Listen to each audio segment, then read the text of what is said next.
It's the scholars of the past. One of the famous ones is Ahmad ibn Hanbal. You know, they call him the Imam of Ahlul Sunnah. And such a giant of an Imam, some of the people in his madhab say that no one served the religion after Abu Bakr radiallahu anhu more than Ahmad ibn Hanbal. Because just in the days of Mihna, you know, for years he took imprisonment and house arrest, but he would not budge on his stance on the deen. So his fame and repute extended across the Muslim land. Everyone knew him, but there was no selfies in those days, you know. You know, you couldn't share a picture. So no one knew. Few people around him and his students and the Ahl al-Ilm knew what the Sheikh looked like. Most people hadn't seen him, but they had heard about him. So Imam Ahmad went on a travel from his city to another city. And when he reached that city, night befell him. He was in a masjid, and he was trying to sleep in the masjid because in those days there was no hotels and things, you know. So the guard came and he said, "Get out of the masjid." So he said, "Listen, I'm a traveler. I don't have anywhere to go. I will just be here till tomorrow, and then I will be on my way." So he said, "No, get out." So the Sheikh went and sat outside the door. Can you imagine?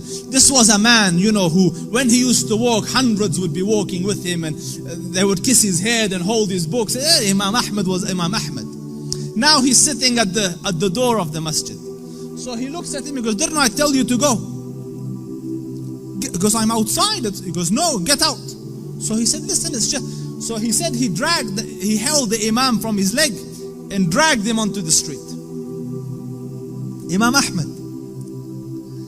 So, and the Shaykh, subhanallah, you know. And when he's landed in the middle of the road, across the road was a baker. You know, the one that makes bread.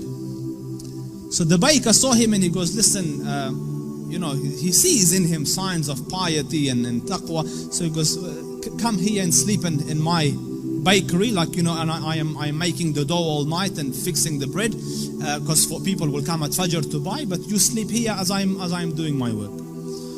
So the Imam thanked him and went and laid down, but he's watching him, that every time he makes the dough, he says, "Astaghfirullah, astaghfirullah, astaghfirullah." And as he's making astaghfirullah, astaghfirullah. So all night he saw this man, istighfar, istighfar, istighfar. So he went to him, he goes, "For how long have you been on this practice? For how long have you been practicing this?" So he said, "For a long time now." So he goes, "Have you seen any benefits?" Because no one can be so consistent and perpetual on dhikr and on istighfar and Allah not grant him some favor. So he goes, "I've realized that whatever dua I ask, Allah grants me, except for one dua that He hasn't accepted." So he said, "What dua was this?" He said, "I prayed that, Ya Rab, let me see Imam Ahmad ibn Hanbal, and so far I haven't seen him." So the Shaykh said, he goes, "Subhanallah, he dragged me by my feet to come into your bakery. Imagine, out of my city into his house, out of his house when I was refusing, dragged me by my feet so that I could come and answer to your dua.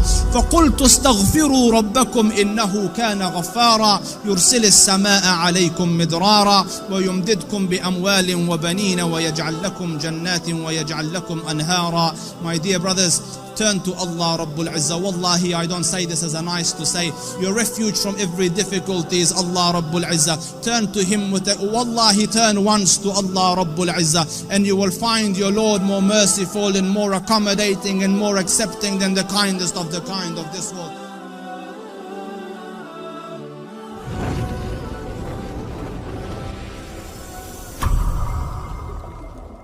Mm-hmm.